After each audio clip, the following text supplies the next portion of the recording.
I shall remain a prisoner to my destiny no more. I must break free of the chains tightly gripping my soul, walk a path my own, forge a way to my heart's desire, fueling the flame of fulfillment that which burns at my core. That's what I figure people think when they hear I perform poetry and why they claim it isn't for them. But poetry is so much more than speaking in dead languages. It's more than Shakespeare and Whitman, more than sonnets and soliloquies, slams and open mics. It's more than coffee houses with low lighting and people snapping. It's more than rhyme schemes, metaphors, and being deep. It's not just about performing like this or talking like this or getting really loud then immediately falling to a whisper. Nor is it about long pauses preceded by a sentence which builds the climax of the piece where I increase my intensity and finish with ferocity. Poetry is all around us, every day. Science is poetry. The way two hydrogen atoms combine with a single oxygen atom to form the essence of life. Or how we can emulate the best of our parents because we possess their traits within us from birth. It's poetry. Math is poetry. With numbers and equations instead of words and sentences. Why is it that 2 plus 2 equals 4 instead of 99? 8 times 8 equals 64 and 3x plus 4y equals 36. Solve for x and y. The answer is poetry. Calculate the angle you need to shoot a 3 or hit a home run. That is physics, actually. But physics is poetry. And speaking of sports, also poetry.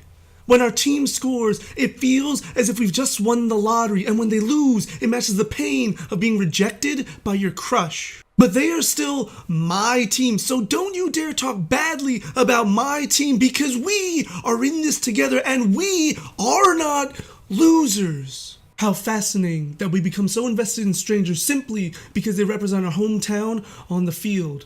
It's poetic, much like history. Even with all the darkness, the greed, selfishness, and corruption, all the evil that exists. The Nazis did not win the war. The economic stability and societal normalcy of the 1950s was followed by periods of upheaval and dynamic change in the 60s and 70s. Innovation has brought us to such technological advancements today that we can now communicate, travel, and share moments in ways previously unimaginable. And while there is pain, struggle, and sacrifice, the course of history always travels towards a brighter future. Poetry resides in everything we encounter because it's about emotions and ideas and experiencing all the beauty this life has to provide. Because there is beauty in it all and there is power in what we feel. Perhaps I'm wrong though. Maybe poetry isn't for everyone.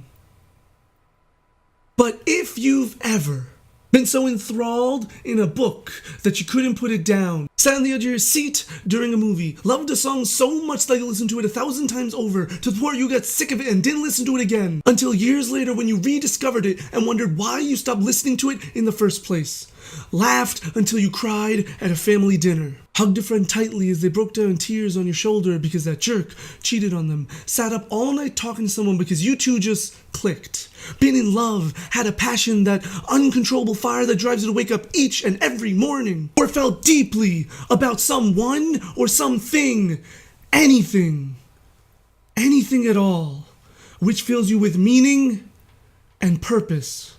Well then poetry is for you.